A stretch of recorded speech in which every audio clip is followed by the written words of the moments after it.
మన వారాహి సిల్వర్ జ్యువెలరీలో అద్భుతమైన ఆఫర్స్ పొందండి మరియు కారు గెలుచుకునే గొప్ప అవకాశం. సీ వాటర్ సర్వే ఒపీనియన్ పోల్ని వెల్లడించింది.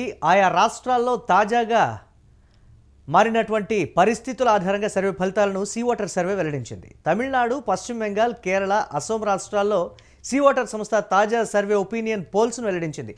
సీ వాటర్ ఒపీనియన్ పోల్ ప్రకారం తమిళనాడులో డిఎంకే ముందంజలో ఉంది. ఇక పశ్చిమ బెంగాల్లో అధికార తృణమూల్ కాంగ్రెస్ 44% ఓట్లతో ముందంజలో ఉన్నట్లుగా కూడా చెప్తోంది.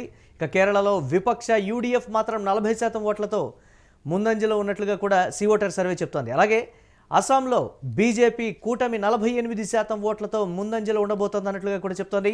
4 రాష్ట్రాలతో పాటు కేంద్రపాలిత ప్రాంతమైన పుదుచ్చేరిలో కూడా ఫలితాలను మే 4న వెల్లడి కానున్నాయి. దీనిపై మరిన్ని అప్డేట్స్ మా కరెస్పాండెంట్ కిరణ్ అందిస్తారు. కిరణ్, ఆసక్తిని రేకెత్తిస్తోంది సీ వాటర్ సర్వే. ఏంటి, ఏ విధంగా చూడాలంటారు? తమిళనాడు, పశ్చిమ బెంగాల్, కేరళ, అసోం అలాగే పుదుచ్చేరికి సంబంధించి కూడా వెల్లడించినటువంటి పరిస్థితి అప్డేట్స్ ఏంటి, ఏ విధంగా ఉండబోతున్నాయి అంటారు?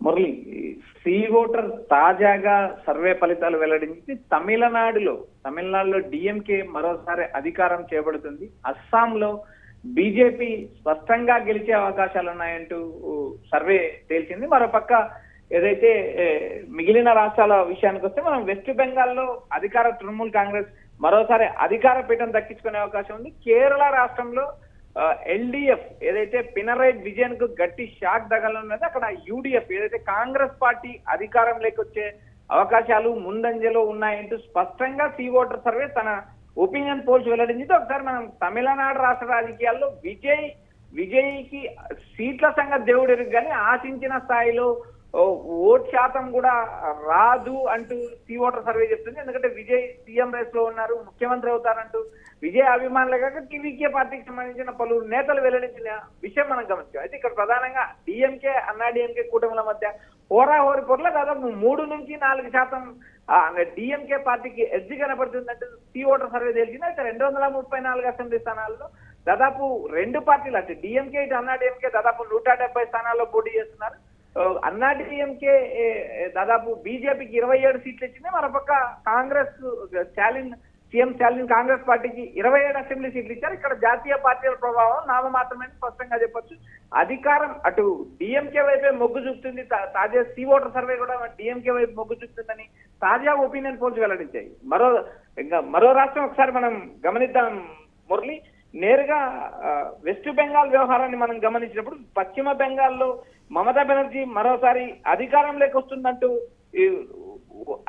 వస్తుందంటూ సీ ఓటర్ సర్వే వెల్లడించింది. ఎందుకంటే ఇక్కడ బీజేపీ వర్సెస్ తృణమూల్ ఏదైతే నరేంద్ర మోడీతో పాటు అమిత్ షా నేరుగా మమతా బెనర్జీ పైన యుద్ధం ప్రకటించారు. 2019 ఎన్నికల తర్వాత, పార్లమెంట్ ఎన్నికల తర్వాత నేరుగా బెంగాల్ పైనే బీజేపీ దృష్టి పెట్టింది.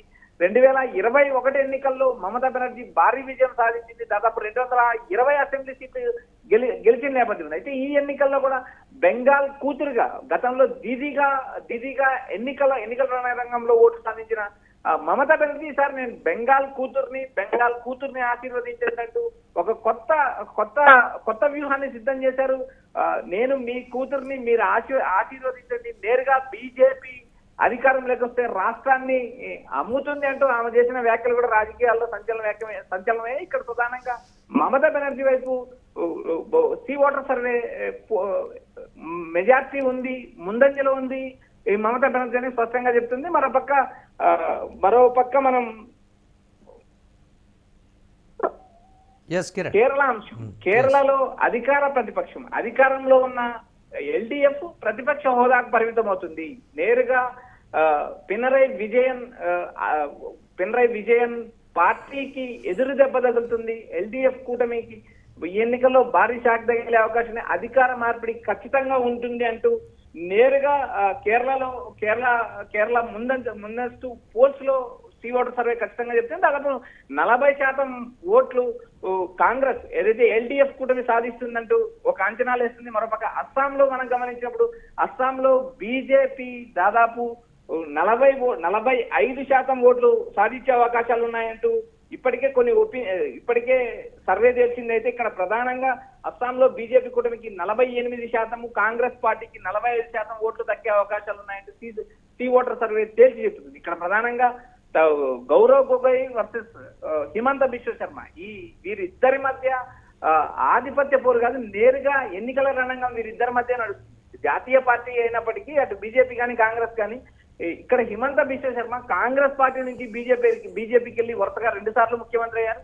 మరోపక్క 2001 నుంచి 2016 సంవత్సరం వరకు కాంగ్రెస్ పార్టీ వరుసగా 3 సార్లు గెలిచిన రాష్ట్రం మీద. అయితే తర్వాత జరిగిన 2 ఎన్నికల్లో కాంగ్రెస్ పార్టీ ఓడిపోయింది. అది ఇప్పుడు జరుగుతున్న ఈ ఎన్నికల సమరంలో అస్సాంలో గౌరవ్ గొగోయ్, ఏదైతే అస్సాం పిసిసి అధ్యక్షుడు ఉన్న గౌరవ్ గొగోయ్ సీఎం హిమంత బిశ్వ శర్మ మధ్య మాటల యుద్ధం నడుస్తుంది. వీరిద్దరూ నువ్వా నేనా అనే రీతిలో ఎన్నికల రణరంగాన్ని కల్పిస్తున్నారు. మరో సమీకరణాలు ఏమైనా మారేటువంటి అవకాశం ఉందా? ఎన్నికలకి ఇంకా దాదాపుగా 20 రోజులు పైచిలుకు పరిస్థితులు ఉన్నాయి కాబట్టి ఏమైనా మారేటువంటి పరిస్థితులు ఉన్నాయి. దాదాపుగా అన్ని సర్వేలు కూడా ఎక్స్పెక్ట్ చేసిన విధంగానే ఇస్తున్నటువంటి పరిస్థితి ఉంది కదా. ఎక్కడో లెక్క తప్పే ఛాన్సెస్ ఉన్నాయి, ఓటరు నాడి ఒకంత క్లిష్టంగా ఉంటుంది అనేటువంటి మాట గత సర్వే ఫలితాలకు కావచ్చు, సర్వే ఫలితాలు ఇచ్చిన తర్వాత వచ్చినటువంటి రిజల్ట్స్ని బట్టి చూస్తాం. మనకు ఆ కంపారిజన్ దాన్ని ఎలా చూడొచ్చు అంటారు మురళి? ఇక్కడ ప్రధానంగా రేపటితో అస్సాం, కేరళ, పుదుచ్చేరి ఎన్నికలు రేపటితో ముగియనున్నాయి. ఈ ఫలితాలు మాత్రం మే 4న వెల్లడున్నాయి. అయితే వెస్ట్ బెంగాల్ తో పాటు తమిళనాడు అసెంబ్లీ ఎన్నికలు ఈ నెల 23న జరుగుతున్నాయి. ఆ 23వ తేదీన బెంగాల్ మొదటి ఎన్నికలు కూడా జరగనున్నాయి. అయితే 29 ఏదైతే ఏప్రిల్ 29న 2వ విడత వెస్ట్ బెంగాల్ ఎన్నికలు జరగనున్నాయి. ఈ ఎన్నికల ప్రాసెస్ అంతా దాదాపు ఏప్రిల్ 29కి అన్ని రాష్ట్రాల ఎన్నికలు ముగిసే అవకాశాలు ఉన్నాయి. ఇక్కడ ప్రధానంగా తమిళనాడులో ఏప్రిల్ 23న, వెస్ట్ బెంగాల్లో 2 విడతలుగా ఏప్రిల్ 23 ఒక విడత అయితే ఏప్రిల్ 29న 2వ విడత ఎన్నికలు జరగనున్నాయి. మే 4వ తేదీన పుదుచ్చేరితో పాటు మిగిలిన 4 రాష్ట్రాల అసెంబ్లీ ఎన్నికల ఫలితాలు వెల్లడిగాయి. అయితే ఇక్కడ ప్రధానంగా రేపటితో కేరళ, పుదుచ్చేరితో పాటు అస్సాం ఎన్నికలు ముగినాయి. కాబట్టి పెద్దగా ఇక్కడ ప్రధానంగా మారే అవకాశాలు ఉన్నాయా అంటే అస్సాంలో కొంత మేరకు మార్పులు ప్రస్తుతం మనకున్న అంచనాలు కానీ మనకున్న డేటా ప్రకారం అయితే అస్సాంలో కొంత మార్పులు కనిపిస్తున్నాయి. అయితే ఎన్నికలకు దాదాపు 10 రోజుల ముందు కూడా ఏదైతే బీజేపీ ఎడ్జ్ కనిపించిందో అయితే ఇప్పుడు ప్రస్తుతం ఉన్న పరిస్థితుల్లో హోరాహోరీ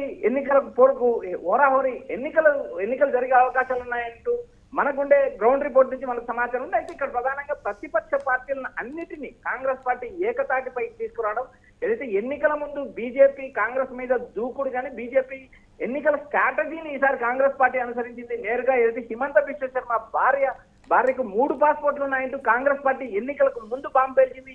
ఈ బాంబు ఎంతవరకు అస్సాం ఎన్నికల్లో కాంగ్రెస్ పార్టీకి ఫ్యాక్టర్ గా పనిచేస్తుందా లేదా అనేది మనం మే 4 చూడడం. ప్రస్తుతం ఉన్న అంచనాలు కానీ ప్రస్తుతం ఉన్న సర్వేలు కానీ ఇవే నిజమవుతాయా అంటే సర్వేలకు ప్రామాణికం లేదు. మనకు వచ్చిన సమాచారం ప్రకారం సీ ఓటర్ సర్వే ఇచ్చిన రిపోర్ట్ ప్రకారం కూడా ఆయా రాష్ట్రాల్లో తమిళనాడులో డిఎంకేకి అధికారం వచ్చే అవకాశం ఉంది. మరోపక్క కేరళలో ఎల్డీఎఫ్ ను ఓడించి యూడీఎఫ్ ఏదైతే కాంగ్రెస్ పార్టీ అధికారంలోకి వచ్చే అవకాశం ఉంది.